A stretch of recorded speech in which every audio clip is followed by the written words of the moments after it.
1807 की सर्दियों में जब नेपोलियन की सेना पुर्तगाल में घुस आई तो शाही दरबार अटलांटिक पार कर ब्राजील भाग गया। पुर्तगाली राजशाही के लिए ये एक अपमानजनक पीछे हटना था, लेकिन एक महत्वाकांक्षी राजकुमारी के लिए ये जीवन भर का अवसर था। आलोचकों द्वारा राक्षस कहे जाने वाली शक्ल सूरत के लिए उपहासित और अपनी अडिग महत्वाकांक्षा के कारण लोगों में भय पैदा करने वाली कार्लोटा जोआक्विना यूरोपीय इतिहास की सबसे कुख्यात और नफरत की जाने वाली रानियों में शुमार थीं। स्पेन की कार्लोटा जोआक्विना का जन्म 25 अप्रैल 1775 को हुआ था और वह स्पेन के भावी राजा चार्ल्स चतुर्थ की सबसे बड़ी जीवित संतान थीं, जो 1788 में वहां के सिंहासन पर बैठे थे। कार्लोटा के जन्म से पहले उनके बड़े भाई चार्ल्स की मृत्यु हो गई थी। कार्लोटा के जन्म के समय उनकी मां पार्मा की मारिया लुइसा युवा थीं, पर बाद में परिवार में कई दुखद घटनाएं हुईं। हालांकि उन्होंने कई स्वस्थ बेटियों को जन्म दिया, लेकिन उनके बाद जन्मे हर बेटे की शैशवावस्था में ही मृत्यु हो गई।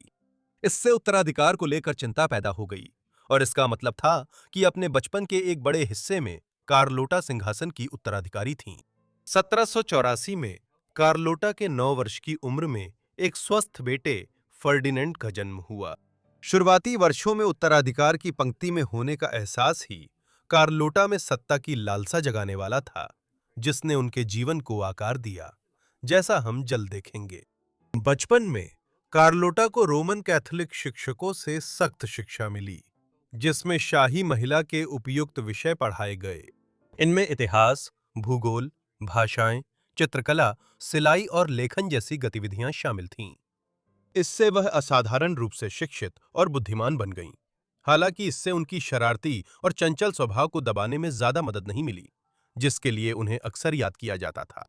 हालांकि शाही महल की दीवारों के पीछे पारिवारिक जीवन बिल्कुल भी स्थिर नहीं था।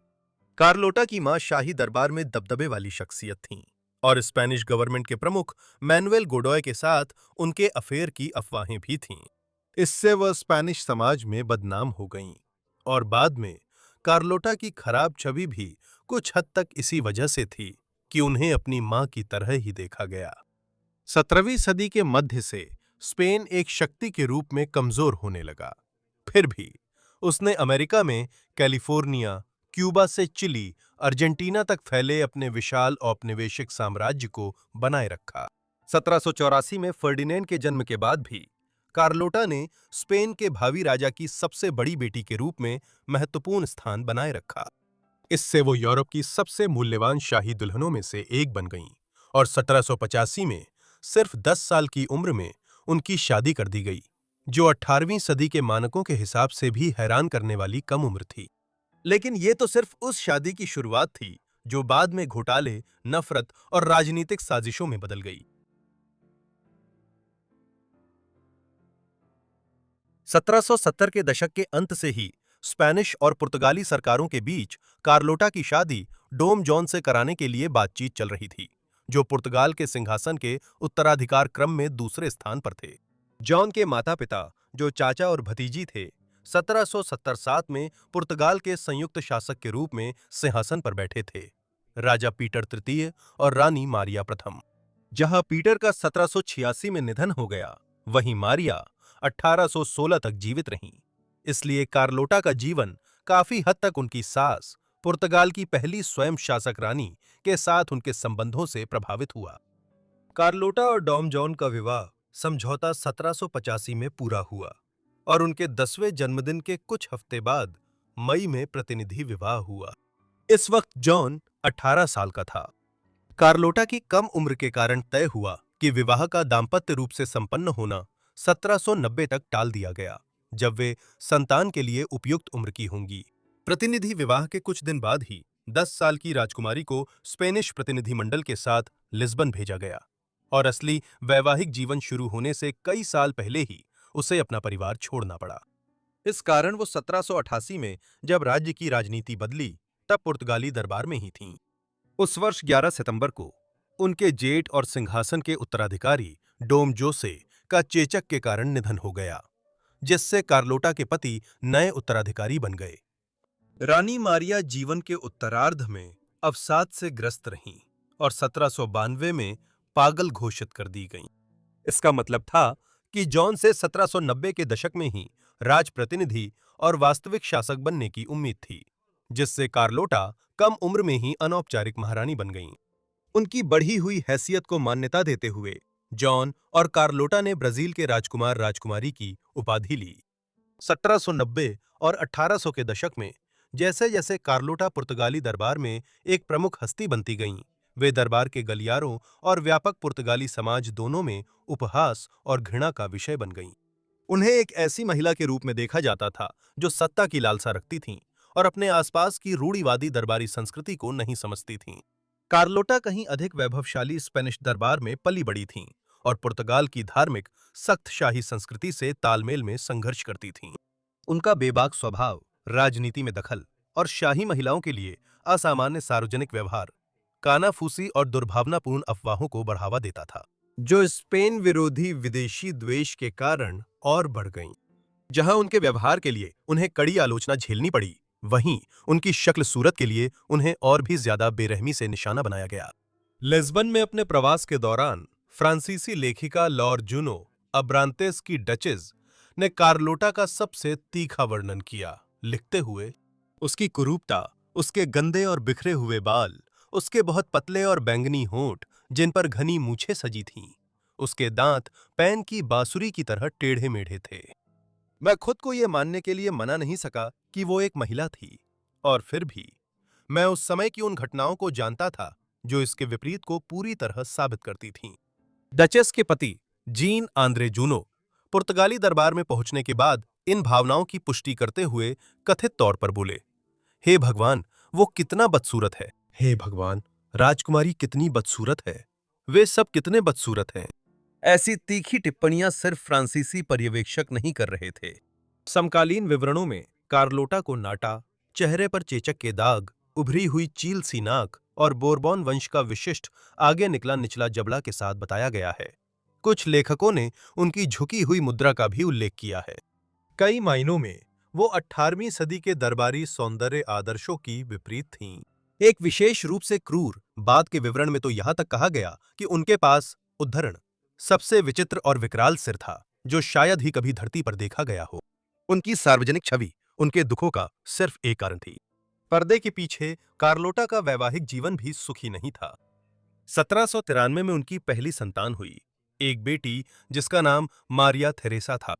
अगले 13 वर्षों में उनके 8 और बच्चे हुए, जिनमें सिर्फ फ्रांसिस्को एंटोनियो कम उम्र में चल बसे। शादी में तनाव के बावजूद कार्लोटा बच्चों के स्वास्थ्य और कल्याण के प्रति सजग थीं। मां के रूप में उनकी भूमिका विवादित रही, क्योंकि दरबार में अफवाहें थीं कि उनके सभी बच्चों के पिता जॉन नहीं थे। विशेषकर बेटे मिगुएल को लेकर संदेह था। इन दावों को कभी साबित नहीं किया गया, लेकिन इससे उनके जीवन में अफवाहें और शत्रुता बढ़ गईं। फिर भी यह विवाह जॉन के स्नेह की कमी और उससे भी ज्यादा उनके बढ़ते अस्थिर व्यवहार के कारण परेशान रहा। प्रबोधन और फ्रांसीसी क्रांति के विचार यूरोप में फैल रहे थे, जिससे जॉन को डर था कि क्रांति पुर्तगाल भी पहुंच जाएगी। दरबार में अफवाह थी कि जॉन रात में शाही महल के गलियारों में अर्धविक्षिप्त अवस्था में भटकते थे। 1800 के शुरुआती वर्षों तक शाही विवाह खुली राजनीतिक जंग में बदल चुका था। 1805 में 30 वर्षीय कार्लोटा ने अपने पति प्रिंस रीजेंट से सत्ता छीनने और उन्हें गिरफ्तार करवाने और शासन के लिए अयोग्य घोषित कराने की साजिश रची, जैसे उनकी मां के साथ हुआ था। लेकिन ये साजिश उजागर हो गई और उनके साथ ही षड्यंत्रकारियों को गिरफ्तार कर लिया गया। कार्लोटा को सिर्फ इसलिए कैद से बचाया गया क्योंकि जॉन ने इस घोटाले को सार्वजनिक रूप से उजागर करने से इनकार कर दिया। उन्होंने उसे केलुज और रामिलियन के महलों में निर्वासित कर दिया और खुद माफ्रा चले गए, जिससे उनका विवाह वस्तुतः समाप्त हो गया। इसी निर्वासन में उन्हें केलुज की झगड़ालू के नाम से बदनाम किया गया।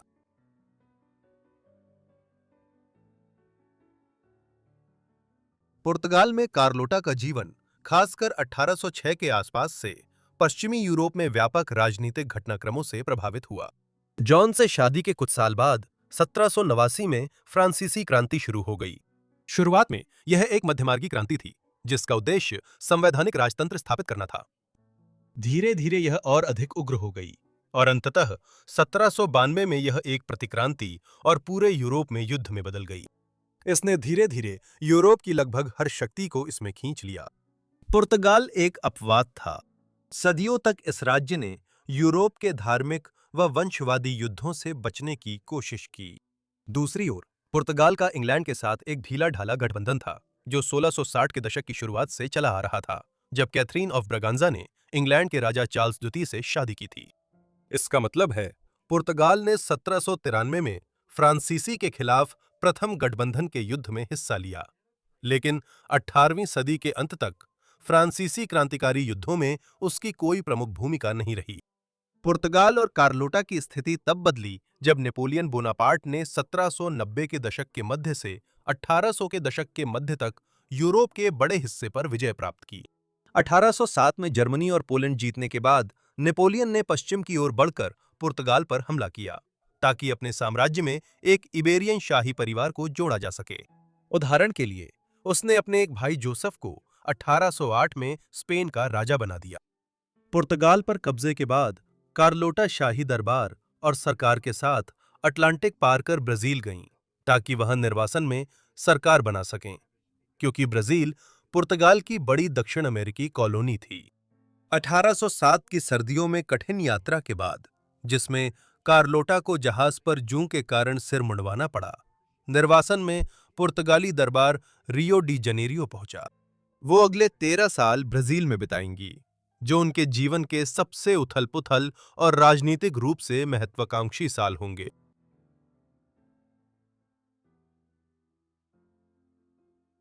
दक्षिण अमेरिका में कार्लोटा की शासन करने की महत्वाकांक्षा स्पष्ट हुई थी, जहां उनकी सास पुर्तगाल और उसके उपनिवेश साम्राज्य की नाम मात्र शासक बनी रहीं।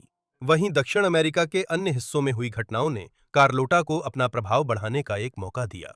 1800 के दशक के अंत में फ्रांस द्वारा स्पेन पर कब्जा करने पर स्पेनिश उपनिवेशों में स्वतंत्रता के युद्ध शुरू हो गए। रियो डे ला प्लाटा के उपराज्य में एक गुट ने कार्लोटा को राज प्रतिनिधि बनाने का प्रस्ताव रखा, जिसे कार्लोटिज्म कहा गया। ये और स्पष्ट होता है जब पता चलता है कि कार्लोटा स्पेन के राजा चार्ल्स चतुर्थ की बेटी थीं। इस योजना को British admiral sir Sydney Smith का समर्थन मिला, लेकिन इसका विरोध खुद उनके पति, निर्वासित पुर्तगाली सरकार, स्पेनिश अधिकारियों और कई स्थानीय अभिजातियों ने किया। कार्लोटा ने भी अपनी संभावनाओं को कमजोर कर दिया, क्योंकि वह एक निरंकुश शासक की शक्तियों का प्रयोग करने पर जोर देती थीं, जबकि उनके कई समर्थक उन्हें एक औपचारिक संवैधानिक मुखिया के रूप में देखते थे।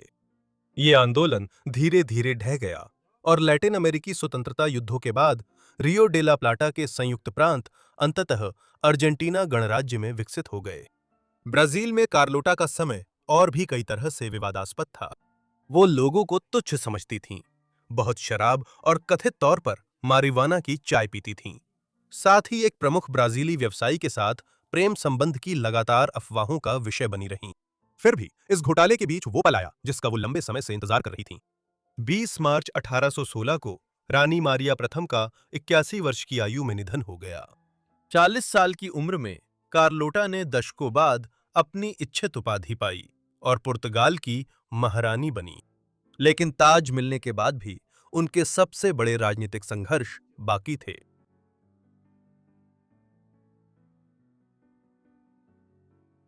जब वे राजा और रानी बने, पुर्तगाल पहले ही आजाद हो चुका था। 1813-14 में पुर्तगालियों और स्पेनियों ने ब्रिटेन की महत्वपूर्ण मदद से फ्रांसीसियों को इबेरियन प्रायद्वीप से बाहर कर दिया था, क्योंकि नेपोलियन का साम्राज्य 1812 में रूस पर आक्रमण के बाद बिखर गया था। फिर भी 1815 की गर्मियों में नेपोलियन की अंतिम हार के बाद भी पुर्तगाली शाही दरबार तुरंत लिस्बन वापस नहीं लौटा। इस देरी का कारण यह था कि नेपोलियन युद्धों के बाद किस प्रकार का राज्य फिर से स्थापित किया जाएगा, इसे लेकर गहरी अनिश्चितता थी। वह अनिश्चितता आखिरकार 1820 की उदारवादी क्रांति के साथ चरम पर पहुंच गई, जब एक सैन्य विद्रोह ने संवैधानिक राजशाही की स्थापना की मांग की और शाही परिवार को पुर्तगाल लौटने के लिए मजबूर कर दिया। 26 अप्रैल 1821 को वे ब्राजील से रवाना हो गए। विस्काउंट ऑफ पोर्टो सेगूरो के अनुसार ब्राजील छोड़ते समय राजा और शाही परिवार की भावनाएं सभी की आंखों के आंसुओं में झलक रही थीं, सिवाय रानी के। कार्लोटा, जिन्हें ब्राजील में जीवन कभी पसंद नहीं आया था, के बारे में बताया गया कि वे वहां से जाने पर बहुत खुश थीं। एक मशहूर कहानी है कि जहाज पर चढ़ते वक्त कार्लोटा ने जूतों से धूल झाड़ते हुए कहा, मैं इस धरती की धूल भी साथ नहीं ले जाऊंगी। पुर्तगाल लौटने के बाद जॉन ने 1822 में देश का पहला संविधान स्वीकार किया। इसका उद्देश्य पुर्तगाल में निरंकुशता को समाप्त करना था, लेकिन ये बहुत कम सफल रहा और 1823 में जल्दी ही छोड़ दिया गया। 1822 में ब्राजील कार्लोटा के बेटे पेड्रो के नेतृत्व में स्वतंत्र साम्राज्य बन गया और पुर्तगाल से अलग हो गया, जिससे पुर्तगाल अपनी उस उपनिवेश से वंचित हो गया जिस पर वो 18वीं सदी भर अपनी समृद्धि के लिए निर्भर रहा था।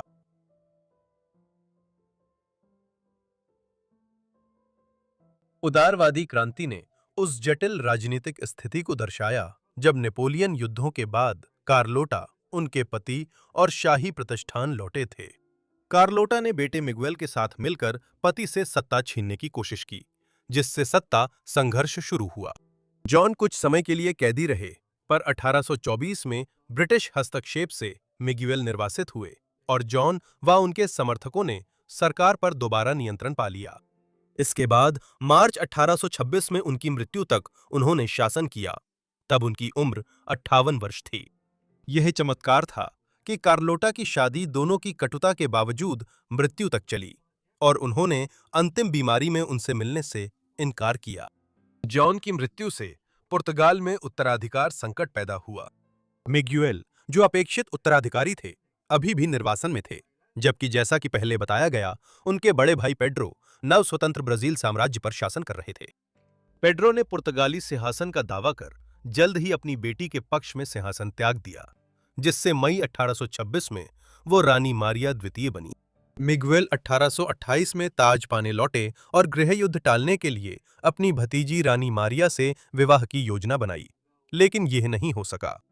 1826 और 1828 के बीच शासकों के इस तेज बदलाव के समय तक कार्लोटा पुर्तगाली राजनीति में हाशिए पर चली गई थीं। मिगुएल ने पहले मां से गठबंधन किया था, पर 1828 में राजा बनने के बाद उन्हें दरबार नहीं बुलाया। इसके बजाय उन्होंने अपने अंतिम वर्ष करवाहट और दरबार के जीवन से दूर बिताए और लिस्बन के बाहर केलूज महल में ग्रामीण इलाके में रहीं। उनका निधन 7 जनवरी 1830 को 54 वर्ष की आयु में हुआ। तब तक एक नई गृहयुद्ध शुरू हो चुकी थी, जो अंततः 4 साल बाद मिगुएल के पदच्युत होने के साथ समाप्त हुई। उन्होंने जीवन के बाकी 32 वर्ष निर्वासन में बिताए, जबकि रानी मारिया द्वितीय ने 1834 में फिर सिंहासन पाया।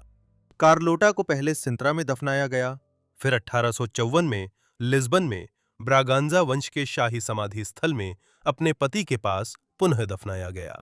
कार्लोटा जोआक्विना ने हमेशा अधिक शक्ति चाही, लेकिन उन्होंने अपना अधिकांश जीवन पुर्तगाल और उसके विशाल साम्राज्य की रानी या राजप्रतिनिधि राजकुमारी के रूप में बिताया, जो ब्राजील, अफ्रीका और एशिया तक फैला था। अपने दुश्मनों के लिए वो एक बदसूरत, षड्यंत्रकारी, सत्ता की भूखी विदेशी रानी थी। दूसरों के लिए वह एक बुद्धिमान और दृढ़ निश्चयी महिला थीं, जिन्होंने अपने समय की शाही महिलाओं पर लगाए गए सीमाओं को स्वीकार करने से इनकार कर दिया था। शायद सच्चाई कहीं बीच में ही है। किसी भी हाल में वह आइबेरियाई इतिहास की सबसे आकर्षक और विवादास्पद रानियों में से एक बनी हुई हैं। स्पेन की कार्लोटा जोआक्विना पर वीडियो देखने के लिए धन्यवाद। आशा है आपको ये पसंद आया होगा। नीचे कमेंट्स में मुझे बताएं कि आपने इस जीवन के बारे में क्या सोचा, और अगर आप और शाही परिवार या और स्पेनिश या पुर्तगाली शाही परिवार के बारे में जानना चाहते हैं, तो वो भी नीचे कमेंट्स में जरूर बताएं। मुझे उम्मीद है कि आप सब्सक्राइब कर चुके हैं, ताकि जैसे ही मैं वीडियो अपलोड करूं, आप उन्हें देख सकें। मुझे उम्मीद है कि आप लोग सब्सक्राइब कर चुके हैं और नोटिफिकेशन भी ऑन कर चुके हैं, ताकि जैसे ही मैं अपने वीडियो अपलोड करूं, आप उन्हें तुरंत देख सकें। मेरी तरफ से इतना ही। अगली फॉरगॉटन लाइव्स में मिलेंगे। धन्यवाद।